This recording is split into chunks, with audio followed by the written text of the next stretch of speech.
This is NextGen TV. I'm with James Enck, who has just taken part in a workshop where we're talking about the choices for NGA. James, there must be a vast number of choices. Give us a few highlights. Well, I mean, today's seminar covered wireless in the sense of traditional 3G LTE type evolution, and particularly the role that smartphones have played there.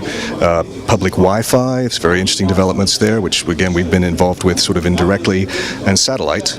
And I think my message was really that, from our point of view, fiber is the critical glue that holds all of those together and enables everything. Maybe less so for satellite, but for anything else you can imagine, fiber to the cabinet, etc. It's got fiber in the name, so that sort of tells the story.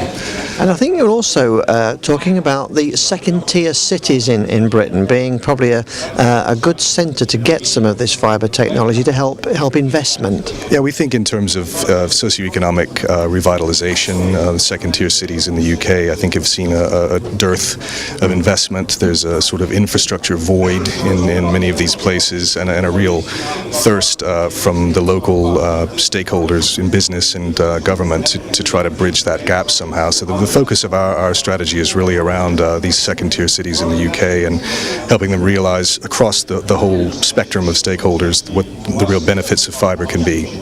And are they responding? What sort of reaction are you getting? Well, we've, by the nature of the assets that we acquired, we have some legacy relationships with various councils around the UK which continue to be very strong. There's also, I think it's been somewhat surprising to us, really, the degree to which there's been inbound contact from councils that we have previously had no involvement with or sort of marketed to. So I think there's a clear appetite for something different, which, again, we're trying to supply.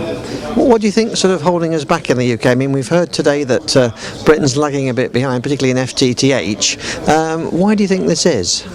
I think, in any market where there are two strong infrastructure players, I think there's a tendency to sort of sleepwalk a bit, perhaps, about, in terms of taking the next jump on the technology front. If we look at markets like the Netherlands, which has sort of come in the past 5 years from nowhere to be a major player in European fibre, it was really the emergence of a third player there, deploying fibre to the home infrastructure exclusively, that sort of catalyzed everything. And as we've seen from recent announcements with KPN and CityFibre, the company in question, the status quo has changed forever in that market. I think, the UK, there's no reason why the UK shouldn't go the same way.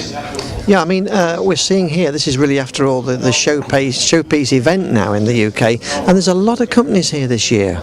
A lot of companies. I think, we've sort of re-emerged on the scene ourselves. There are innovative new service providers in London, sort of in the fibre to the building space, Hyper Optic, for example. At the other end of the spectrum, the sort of ultra-rural spectrum, you've got GigaClear, you've got initiatives, community initiatives like B4RN. There seems to be a sort of sudden kind of blooming of activity here after years of real, sort of inertia.